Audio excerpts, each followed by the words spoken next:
Les origines du peuple africain, telles que reflétées dans les récits bibliques et historiques, offrent un aperçu fascinant de l'importance spirituelle et politique de l'Afrique dans les anciens récits religieux. Dans les Écritures, l'Afrique, en particulier l'Éthiopie et ses descendants, joue un rôle central dans l'histoire divine et humaine, en tant que symbole de la diversité des peuples et de l'inclusion dans le plan divin du salut. L'une des premières références aux peuples africains dans la Bible se trouve dans le livre de la Genèse, où les descendants de Cham, l'un des 3 fils de Noé, sont associés à l'Afrique. Cham est souvent considéré comme l'ancêtre des peuples d'Afrique, et ses fils ont reçu des territoires qui correspondaient en grande partie à l'Afrique ancienne. En particulier, le pays de Cush, identifié comme l'Éthiopie, est mentionné à plusieurs reprises dans les Écritures comme une terre riche en ressources et en civilisations avancées. L'Éthiopie, anciennement appelée Cush, est donc un centre culturel et spirituel majeur dans la tradition biblique. L'un des récits les plus notables de l'Ancien Testament mettant en lumière cette région est celui du roi Asa de Juda, qui, face à une invasion de l'armée éthiopienne menée par le roi Zérak, se tourne vers Dieu pour obtenir de l'aide. La victoire d'Asa sur cette armée puissante symbolise non seulement la puissance militaire de l'Éthiopie dans les conflits régionaux, mais aussi l'importance spirituelle de l'Éthiopie, qui est vue comme un peuple respecté dans le contexte des alliances et des batailles divines.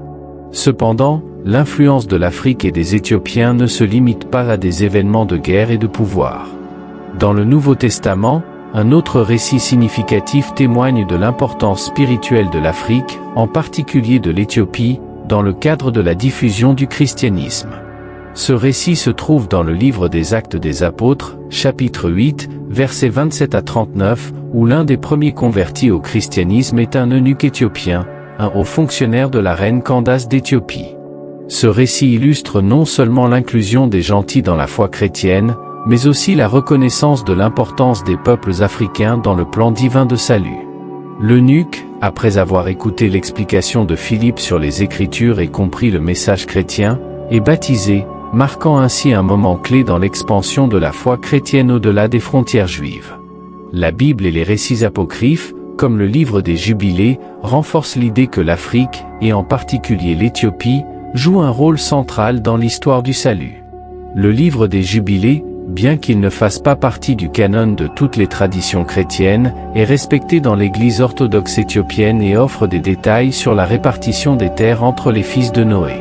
Selon ce texte, Cham et ses descendants ont hérité des régions riches d'Afrique, une terre de grande diversité culturelle et économique. C'est dans ces régions que des civilisations anciennes, telles que celle de Cush, ont prospéré. Le commerce, les échanges culturels et les développements agricoles étaient florissants, et l'Afrique, en particulier l'Éthiopie, était reconnue pour ses richesses naturelles, comme l'or et d'autres pierres précieuses.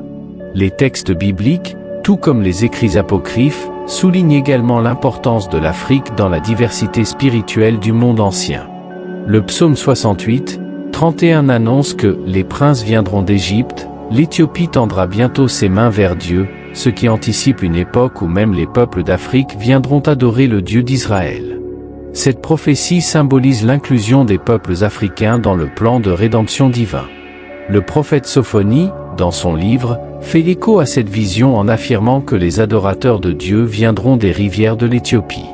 Ces références renforcent l'idée que les peuples africains, en particulier ceux d'Éthiopie, ont toujours fait partie intégrante de l'histoire du salut, une perspective qui dépasse les interprétations raciales réductrices qui ont été utilisées à des fins politiques et sociales.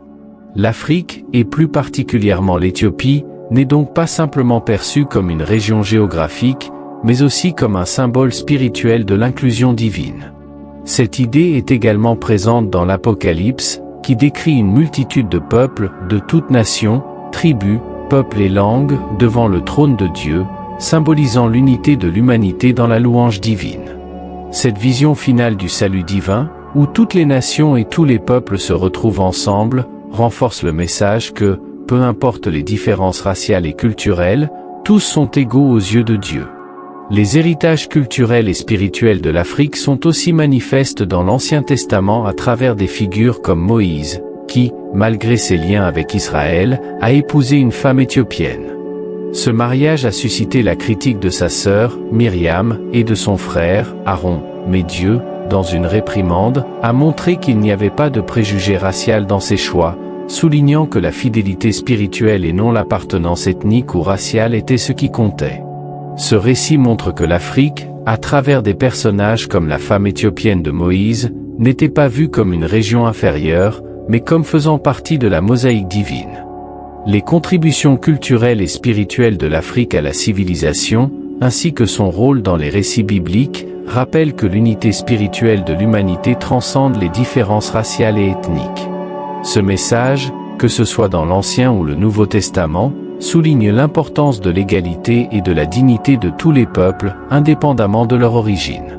Les Africains, en particulier les Éthiopiens, jouent donc un rôle clé non seulement dans le contexte historique et militaire des anciens royaumes, mais aussi dans la spiritualité et l'enseignement du message divin.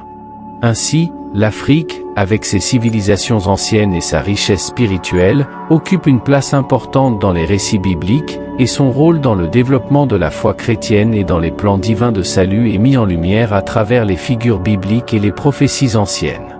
Ces récits soulignent non seulement la diversité des peuples, mais aussi l'unité fondamentale de l'humanité dans la vision divine.